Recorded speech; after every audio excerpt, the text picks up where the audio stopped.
Olá, muito boa noite. Sejam muito bem-vindos a mais um episódio da nossa série executiva Vitrine de Valor, da Estratégia à Prática. Se você busca transformar dados, tecnologia e inovação em crescimento real e mensurável, então você está no lugar certo. Toda semana, eu e a Aline, nós vamos trazer novos episódios para você desbloquear novos valores estratégicos. No episódio anterior, falamos sobre o mindset de CEO e como tomar decisões estratégicas para o seu negócio. Já hoje, nós vamos falar sobre algo que pode mudar completamente a forma como você toma decisões na sua empresa. Relatórios operacionais que se transformam em vantagem estratégica. Para compor aqui, para a gente iniciar mais esse episódio, nós vamos abrir a nossa vitrine para trazer aí todo o valor dessas estratégias, desses cases baseados em dados. E junto conosco nós temos aqui Paulo Carvalho. Muito obrigado pelo convite. Seja muito bem-vindo, Paulo. Obrigado. Hoje, Paulo, está como diretor de operações. Diretor de operações na Icatec. E como que foi essa trajetória para chegar até aí? Conta um pouquinho de você. Foi longa. Foi longa? Não quer revelar, né? Não, foi longa. Anos? Bom, comecei em banco, aí 14 anos de cobrança. Depois de cobrança, eu migrei para a área de tecnologia. Então, tecnologia hoje fazem 8 anos que eu estou na operação em empresas de cobrança, trabalhando propriamente com plataformas de atendimento. Um super know-how, né? Não um pouquinho, já vivemos algumas coisas. Não só baseado hoje em tecnologia, mas também em outras áreas que com certeza vai ajudar muito o nosso debate aqui, na nossa discussão, porque a gente consegue trazer contextos diferentes também, né? Com certeza. E Paulo, para a gente começar, eu queria abrir para você uma pergunta, né? Porque antes, a gestão ela era muito baseada em feeling, e hoje a gente fala muito sobre dados, né? Então, em qual momento você percebeu que esses dados operacionais, eles precisavam ser levados à mesa das decisões estratégicas? Legal, uma boa pergunta.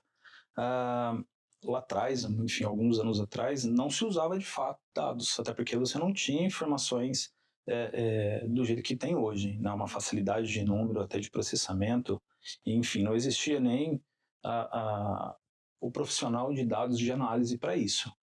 E aí, no mundo bancário, como qualquer centavo vale muito isso quando você fala em grande escala, eu vi muito valor, principalmente dentro do banco. E dali para lá eu me apaixonei por isso, vim estudando e aí virou a chavinha no mundo de cobrança. Então, ali a gente via que as estratégias elas eram embasadas em dados, não era simplesmente atingir uma meta, era o porquê que você atingiu a meta.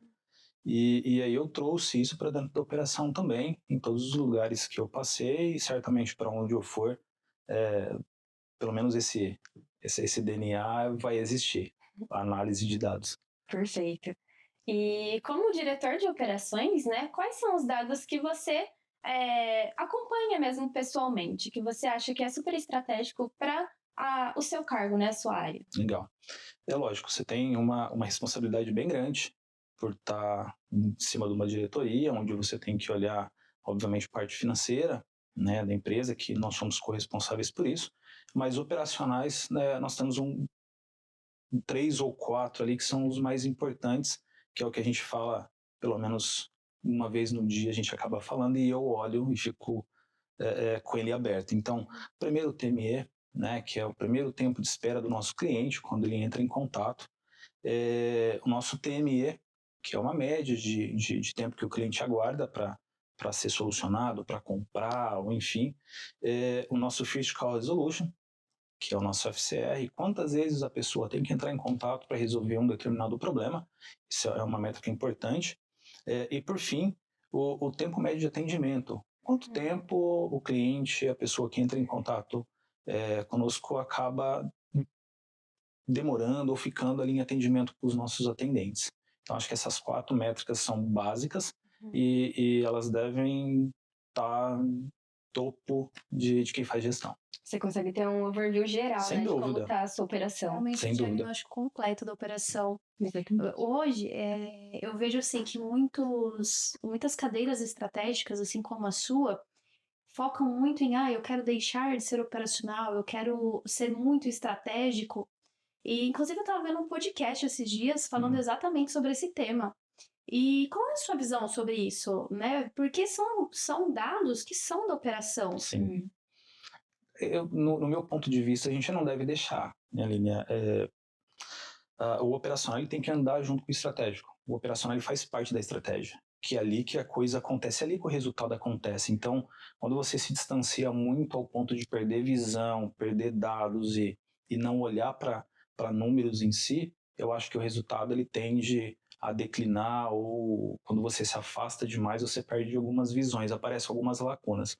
Então, no meu ponto de vista, é conciliar tanto o estratégico, olhar para números estratégicos da empresa mesmo, quanto, de fato, olhar para o operacional e, se possível, olhar pessoa por pessoa. Isso é sensacional, né? Porque quando a gente percebe que tem pessoas e diretores olhando para esses números, a gente realmente entende que o DNA dessa qualidade, de trazer isso para o cliente, está em todos os níveis. Né? Não é algo que vai ficar ali, por exemplo, só ligado no líder direto, ou talvez numa hierarquia intermediária. E aí você consegue transformar tudo isso, fazer uma oficina, debates, e realmente ali, por exemplo, de onde você tem uma visão macro, né, de aspectos maiores, trazer esse contexto também e contribuir ainda com todas essas linhas abaixo para conseguir realmente entregar ali a experiência adequada para o cliente, para garantir que essas pessoas, né, que estão entrando ali adquirindo as ferramentas, elas fiquem, que eu acho que esse que é o maior desafio, né? Que contratar, as empresas precisam contratar mesmo, assim. Só que o valor que você gera olhando esses dados, participando ativamente da operação, que é onde, como você bem colocou, né? É onde acontece, é o que vai fazer a diferença, né? É o que muda o jogo, de fato. Sem dúvida. A operação, quando a gente fala, não é só isso, acho que eu repito muito no dia a dia, a operação não é só a operação de uma empresa grande. A gente trazendo para os pequenos, vamos olhar uma operação de uma pizzaria. Muitas pessoas acham que eu vou olhar dados para quê? Para que o cara vai analisar? Mas se você for olhar friamente com um olhar analítico, são algumas perguntas que têm a resposta como análise. E aí eu vou dar um exemplo. Como que o dono de uma pizzaria, ou quem gere a pizzaria, consegue saber qual produto vende mais? Quando vende mais? Qual que é o horário de pico para ele aumentar a fornada? Ou quantas pizzas ele vende numa segunda-feira para ele deixar a massa maturando? Enfim, então, quando você olha numa escala de números, você tem noção quem é o seu cliente principal, você sabe volume de vendas, você sabe sua margem, você sabe o que você tem de estoque para suprir a necessidade de vendas, você sabe seu horário de pico. Tudo isso traz uma sinergia entre a venda, entre entrega, entre satisfação do cliente, enfim, eu acho que é um conjunto, ele amarra, a análise amarra todos esses pontos. Nossa, é uma bela de uma reflexão.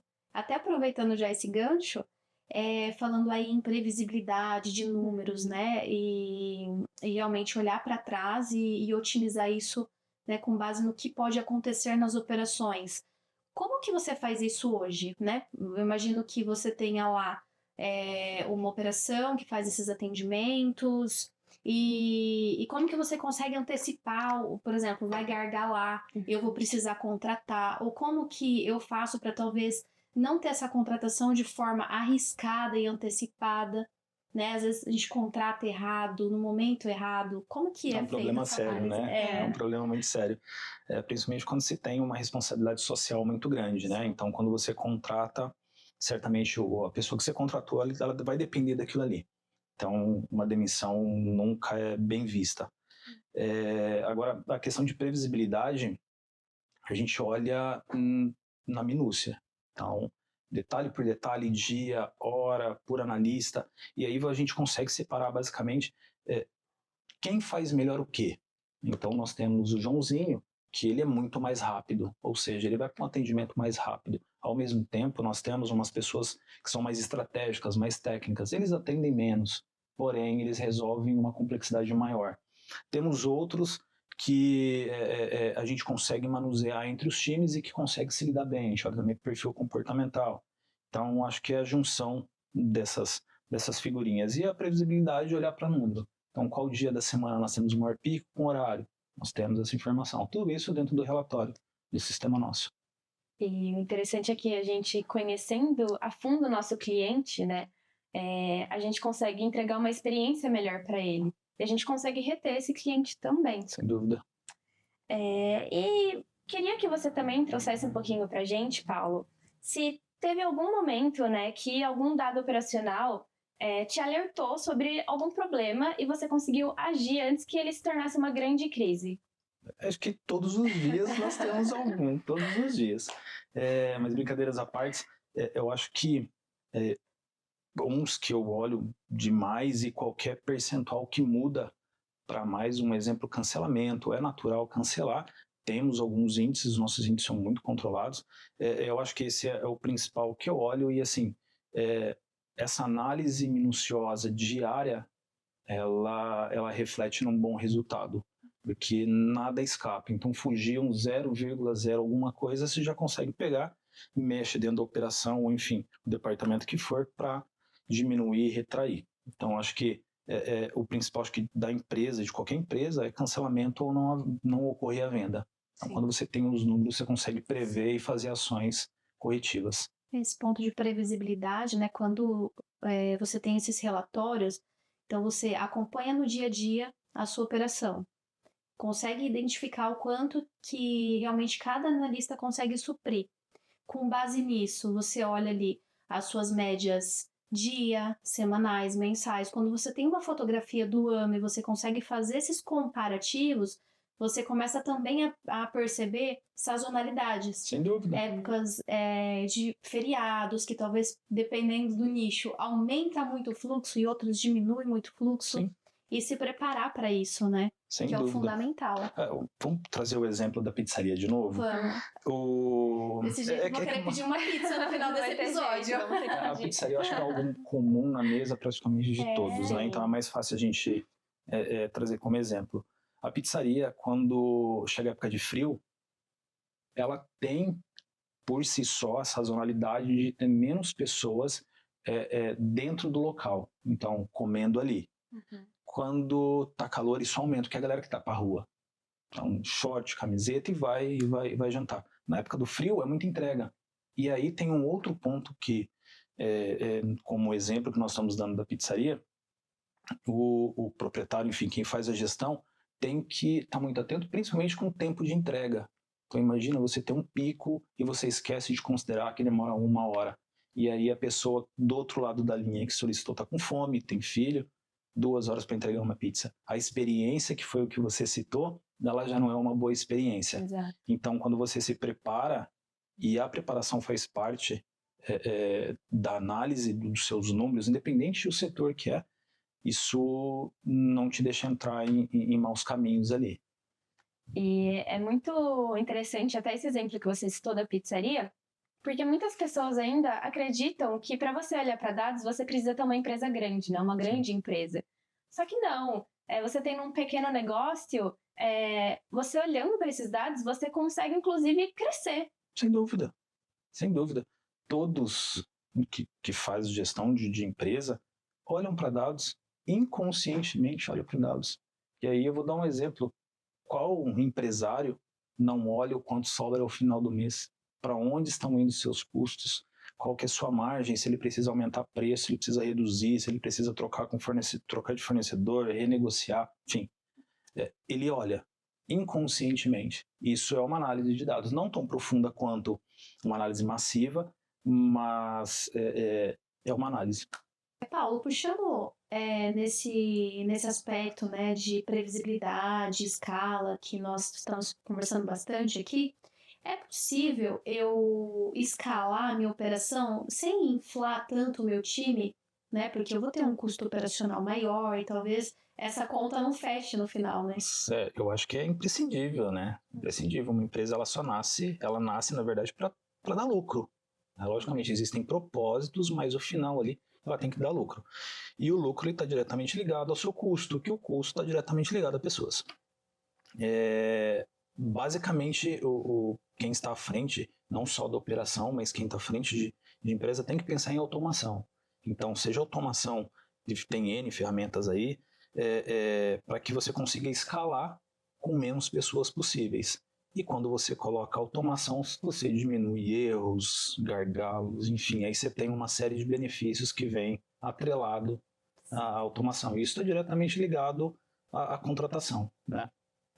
Você coloca as pessoas, você coloca as pessoas para fazerem, de repente, atividades mais essenciais do que o massivo. Né? Porque eu sei que lá dentro da sua área de operações, o pessoal respira automação, né? Tropeçou ali, já veio uma ideia para automatizar alguma coisa. E tem alguma, assim, que você gostaria até de trazer aqui? Lá dentro nós temos algumas automações com ferramentas de mercado, tá? E nós temos também com IA. Todas elas são para reduzir ou para evitar gargalos da operação. E aí eu vou citar uma em que nós tivemos um problema de qualidade de atendimento e que nós tínhamos gargalo de análise. Então, tínhamos um analista de qualidade, onde ele analisa se a pessoa está falando o que deve, se não está falando nenhuma bobeira, se está fazendo um bom atendimento, seguindo os padrões que exigimos, se nossa nota de atendimento está aderente do que a gente precisa. E chegamos ao momento em que a demora para análise gerava outros problemas, que era a não análise ou a gente fazer alguma ação corretiva nos nossos números. E aí surgiu a necessidade, pegamos uma IA e construímos, junto com algumas automações, a análise onde ela pega todo o atendimento com gatilhos e analisa para nós, fazendo o serviço do humano. Então, basicamente, ela me traz se o atendimento da pessoa ela está aderente ao nosso momento, se ela está aderente ao que o cliente precisa, se forma de escrita, fala, ortografia está dentro do esperado. Isso tudo nós conseguimos fazer score dentro das configurações, e ainda ela notifica o atendente caso esteja muito fora. Então, além dela entregar para a gestão uma análise pronta em questão de minutos, que demorava algumas vezes semanas, ela entrega em minutos e ela notifica ainda a pessoa que fez algo que não está de acordo. Ou seja, é muito direto, reto e o feedback ele acaba sendo muito rápido, não cai no esquecimento. Então, acho que esse é um grande case. Nós já colocamos em clientes também grandes que estão utilizando.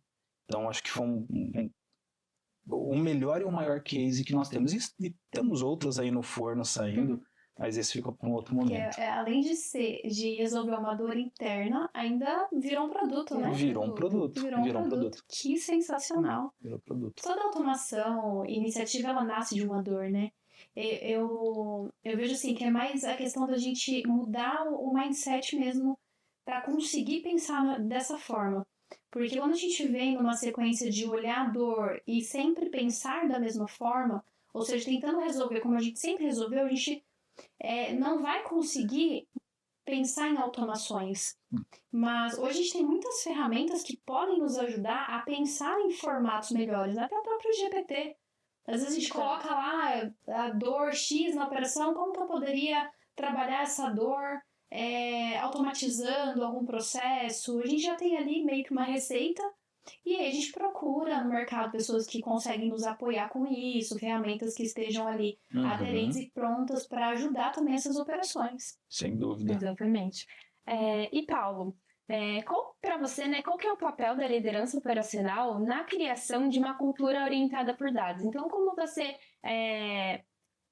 traz isso para a sua equipe? Legal. Eu acho que não é só cobrança, né? Cobrar para que eles usem, mas fazê-los enxergar o quanto o resultado acaba sendo muito mais claro ou para onde devemos ir através dos dados. Né? Então, o ser humano ele sempre tende a ter uma negativa quando ele não entende ou quando ele não concorda. Então, quando você traz essa realidade ao ponto de mostrar com exemplos, e aí volta a liderança com exemplos, fica muito mais fácil. É tudo muito mais fácil você implantar, gerir, enfim. Hoje, dentro da operação, eu tenho departamentos de processos, dados, e eles andam de mãos dadas ali, porque um depende do outro. Além, obviamente, de suporte, CS, treinamento, back-office, em que acabam consumindo os dados né, de forma ativa e que a gente consegue escalar, enfim, de uma forma bem bacana. E esse ponto de liderança, por exemplo, vou até contar aqui um ponto que é interno lá das operações, mas que é super. Faz muito sentido. O Paulo, não sei se você sabe, Bá, mas ele é conhecido pelos desenhos dos fluxos dele. Então, sempre que ele vai fazer uma reunião, ele leva a pessoa lá num quadro branco, ou ele cata uma folha sulfite e começa a desenhar fluxos, formas de calcular informações, e eu acho que é realmente isso, né? Viver o que se fala. Então, a liderança, por exemplo, é você aplicar isso na prática. E a quantidade de pessoas que eu vejo fazer a mesma coisa hoje, depois de realmente aprender com isso, e é uma coisa que vai passando, né? Com certeza. Você espelha de alguém e você começa a aplicar aquilo que faz muito sentido, e aí essa cultura ela vai permeando. Porque aí sim você consegue ir nutrindo isso na operação. Então sempre precisa partir de alguém. E até sobre esse ponto, né? Hoje você tem uma bagagem de anos, tem toda ali uma estrutura que você construiu e que você vive isso e realmente pratica no dia a dia. Para esses diretores, esses líderes que estão começando agora a mexer com dados, olhar para esses números, que conselho você daria para eles? Primeiro, mastiguem informações, mastiguem dados. Não existe outra forma, tem que mastigar. O início ele é sempre difícil, né, Aline? É muito difícil para qualquer gestor, independente do nível.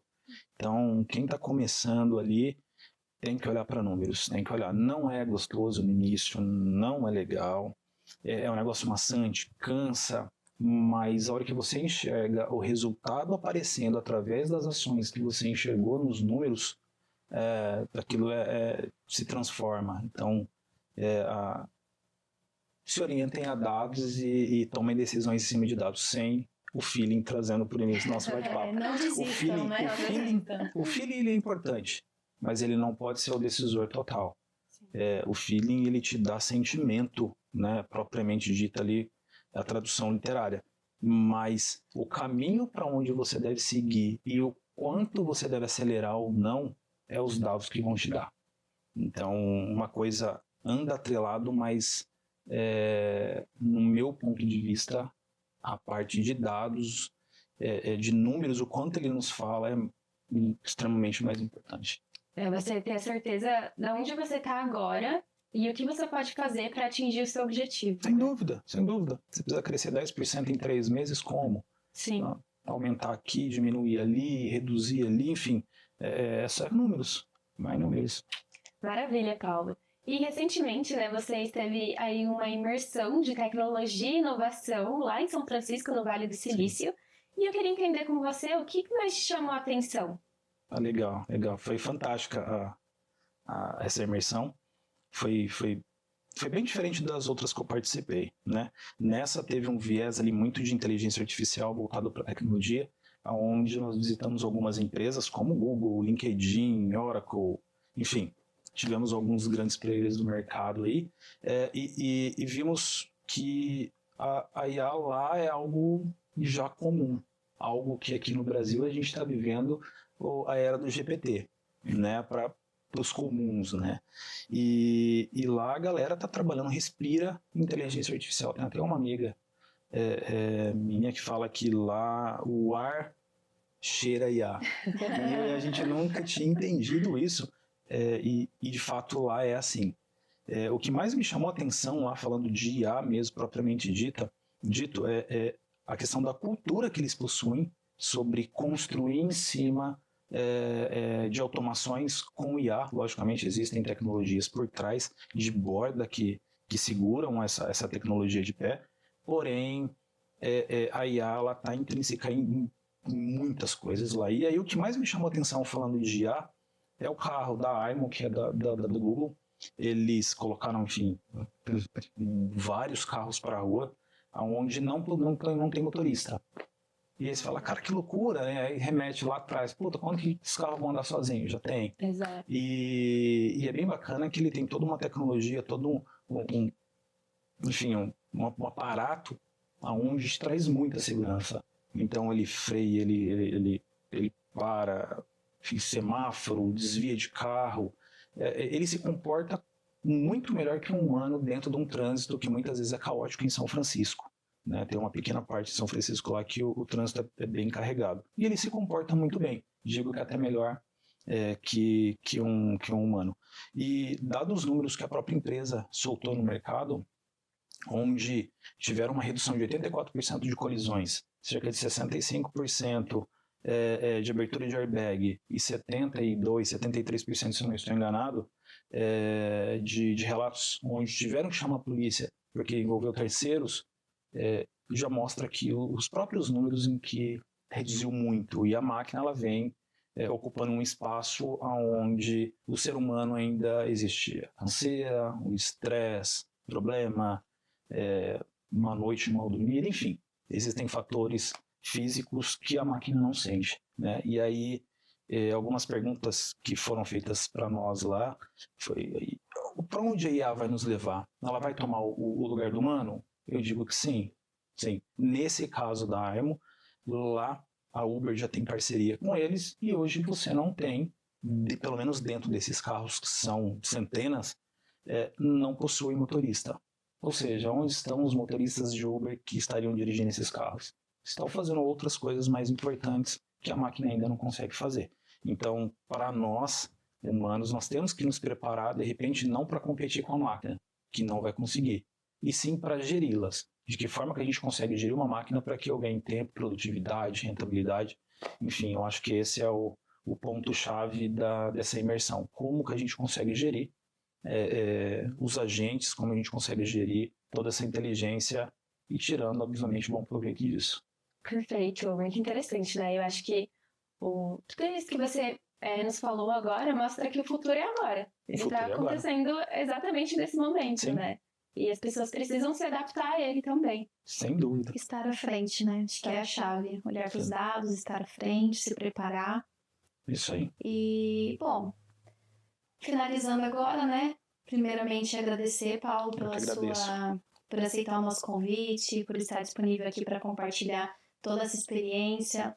O intuito nosso é realmente poder agregar valor às pessoas que estão nos assistindo, trazer um pouco desse know-how para que tenham insights valiosos no dia a dia, que eles possam prosperar também, escalar os seus negócios, crescer. Então, eu tenho certeza que foi muito rico, muito proveitosa essa nossa vitrine aqui que nós abrimos hoje.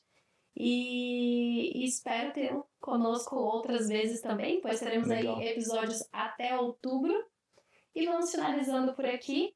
Agradeço a todos que ficaram aqui conosco. Se tiver dúvidas, dicas, sugestões, deixe no chat. Nosso time vai responder vocês. E até a próxima, quando abriremos a próxima vitrine de valor. Até mais. Tchau, tchau. Até mais.